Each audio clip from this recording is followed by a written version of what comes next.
साथियों, सातवां प्रश्न पढ़िएगा, यूपीएसआई का आया हुआ प्रश्न है। Z1 एक्सप्रेस और X1 एक्सप्रेस 750 मीटर और 580 मीटर लंबी तो रेलगाड़ियां हैं जो समानांतर पटरियों पर क्रमशः 122 किलोमीटर पर घंटा और 112 किलोमीटर पर घंटा की चाल से चलती है। यदि वे विपरीत दिशाओं में चल रही है तो दूसरी रेलगाड़ी द्वारा पहली रेलगाड़ी को पार करने में कितने सेकंड का समय लगेगा। जब विपरीत चलें तो चालों को क्या करते हैं, जोड़ते हैं। तो फॉर्मूला होता है तुम्हारा, इस प्रश्न को हम निपटाने वाले हैं किस तरीके से, दूरी बराबर चाल मल्टीप्लाई समय।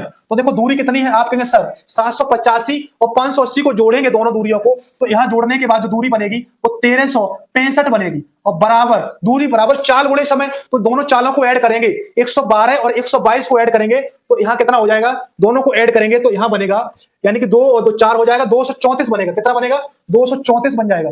अब हम क्या करेंगे, देखो ध्यान से, 234 बन गया। ये जो है ना दूरी मीटर में थी, 4 किलोमीटर पर घंटा में है, इसको मीटर पर सेकंड में ले जाएंगे तो यहाँ 5/18 का क्या करा देंगे, मल्टीप्लाई करा देंगे। तो यहाँ बनेगा दूरी बराबर चाल गुणे समय, और यहाँ समय में मान लेता हूं कितना, टी मान लेता हूं, समय टी मान लेता हूं। अब करना कुछ नहीं है, अब बस हमको काटा पीटी मचानी है। काटा पीटी मचाएंगे तो आप कहेंगे सर इसको काट दो, 18 एकन 18 हो जाएगा। कितना बचेगा, यहां बचेगा कितना, 5 बचेगा, 18 कितना हो जाएगा, 54 हो जाएगा। 13 से इसको निपटा दो, 13 एकन 13 हो जाएगा, और 13 एकन 13 यहाँ 0 आ जाएगा, 13 पंच कितना हो जाएगा, 65 हो जाएगा। 5 से इसको निपटा दो, 5 दूनी कितना हो जाएगा, 10 हो जाएगा, 5 एकन 5 हो जाएगा। तो यहाँ टी बराबर जो आ जाएगा वो आ जाएगा तुम्हारा 21 सेकंड आ जाएगा।